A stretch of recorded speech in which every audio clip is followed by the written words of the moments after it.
আসসালামু আলাইকুম। আশা করি সবাই ভালো আছেন। আলহামদুলিল্লাহ, আমিও ভালো আছি। তো আজকে আপনাদের মাঝে কোনো রান্নার রেসিপি নিয়ে আসিনি। আজকে আসছি আপনাদের আমার যে গ্রামটা আছে সেই গ্রামটা ঘুরে দেখানোর জন্য।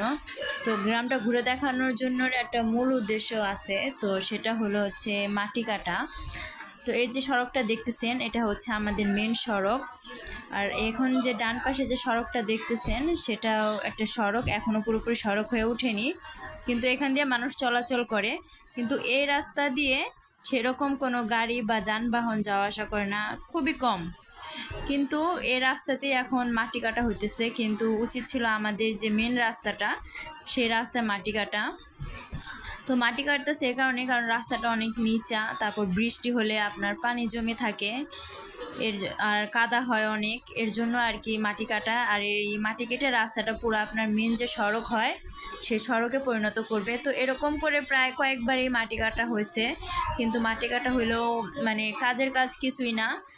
এরকম করে আর কি মাটি কাটে ফেলায় রাখে, এরপর আর কোনো কাজ হয় না। পরে এই মাটি আবার মাটির সাথে মিশে আবার আগের যা ছিল তাই হয়ে যায়। তো এই যে মাটিগুলো দেখতেছেন, এই মাটিগুলো আপনার এক একজনের জমি থেকে নেওয়া। তো যার যার জমি তার তার জমি থেকে অনেকগুলো করে মাটি নিছে, এমন না যে সরকার থেকে মাটি দিছে। এটা হচ্ছে যার যার জমি তার তার জমি থেকে আপনার কিছু অংশ মাটি দিছে। তো দেখেন এই যে সামনে একটা ক্ষেত আছে, যে ক্ষেত থেকে মাটি নেওয়া হয়েছে। তো আমি আপনাকে দেখাই, এই যে দেখেন এই যে বাম পাশে যে ক্ষেতটা আছে সেই ক্ষেত থেকে কিন্তু মাটি তোলা হয়েছে।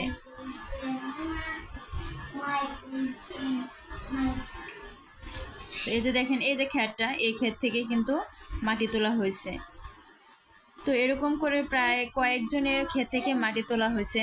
মাটি তুলে পরে রাস্তা এরকম উঁচু করা হয়। তো এরকম কয়েকবার করে মাটি নেওয়া হয়েছে, কিন্তু আপনার রাস্তা আর ঠিক করে নাই, যেরকম রাস্তা সেরকমই ছিল। তো এটা হচ্ছে আমাদের গ্রামের অন্য একটা সাইড।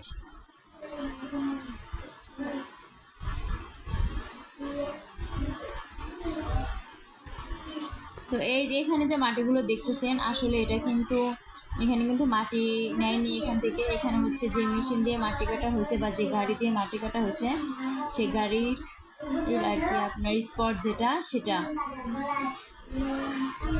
বা চাক্কার যে দাগটা সেই দাগ এটা।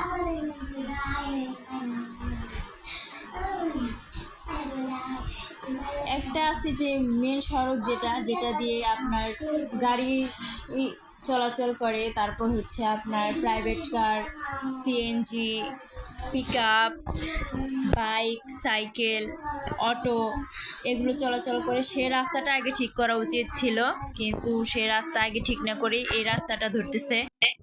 কিন্তু আগে হচ্ছে ওই সড়কটায় ধরা উচিত ছিল, কারণ ওই সড়ক দিয়ে অনেক গাড়ি যাওয়া আসা করে, যেমন হচ্ছে আপনার ঘোড়ার গাড়িও যাওয়া আসা করে, তারপরে হচ্ছে অটো, ভ্যান এগুলো তো আছেই, তারপরে সিএনজি এগুলো সারা দিন চলাচল করতেই থাকে। কিন্তু সে রাস্তাটা আগে ঠিক না করে আগে এই রাস্তাটায় চলে আসছে, কিন্তু এই রাস্তা থেকে আমি মনে করি ওই রাস্তাটাই আগে ঠিক করা উচিত। ওই রাস্তাটা ঠিক করলে আপনার মনে করেন যে মানুষের চলাচল, তারপর হচ্ছে গাড়ি যানবাহনের যে সুবিধা সেটা একটা সুবিধা হতো। এখন তো মনে করেন কাঁচা রাস্তা আছে, তো এই কাঁচা রাস্তা আপনার যাওয়া আসা করতে কিন্তু অনেক সমস্যা হয়। অনেক সময় দেখা যায় যে অটো আর কি যদি বৃষ্টি হয় তাহলে হচ্ছে কাদা হয়, কাদার ভিতরে আপনার অটো বা সিএনজি চাকা আটকে যায়, অনেক সময় নষ্টও হয়ে যায়। তো মূলত হচ্ছে যে আমার মনে হয় আর কি যে ওই রাস্তাটা ঠিক না করে মেন যে সড়কটা যেটা করে সুবিধা হবে বা ভালো হবে সেটাই করা উচিত। আর এটা হচ্ছে আমার পুরো গ্রামটা, আমি আপনাদেরকে একটু ঘুরে ঘুরে দেখাচ্ছি। তো দেখেন আমাদের গ্রামটা কত সুন্দর।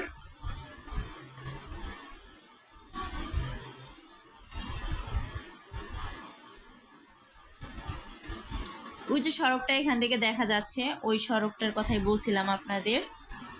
তো ওইটাই আমি বলছিলাম যে এটাই যদি আগে ঠিক করা হতো। আমি অনেকের সাথে কথা বলছি যে এই রাস্তাটা ঠিক না করে আপনারা এই রাস্তাটা আগে ঠিক করেন, কারণ এই রাস্তাটা আগে ঠিক করা প্রয়োজন। কিন্তু তারা কি করছে, তারা তাদের মতোই যে রাস্তা দিয়ে আর কি গাড়ি ঘোড়া চলাচল কম সেই রাস্তাটাই আগে ঠিক করতেছে। তো এখন এখানে আমাদের তো সেখানে বলার কিছু করার নেই, কারণ এটা হচ্ছে সরকারি কাজ, সরকারের উপরে সব কিছু।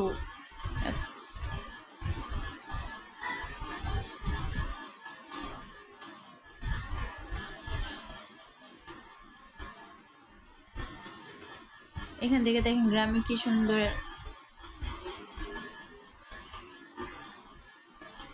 গ্রামটা আমাদের কত সুন্দর, তাই না? দেখলে শুধু তাকিয়ে থাকতে মন চায়। তো ধন্যবাদ সবাইকে আমার ভিডিওটি দেখার জন্য। ভালো থাকেন, সুস্থ থাকেন, আল্লাহ হাফেজ। আর আমার ভিডিওটি যদি আপনাদের ভালো লেগে থাকে অবশ্যই লাইক করবেন, কমেন্টস করবেন আর সাবস্ক্রাইব করে আমার পাশে থাকবেন। ধন্যবাদ।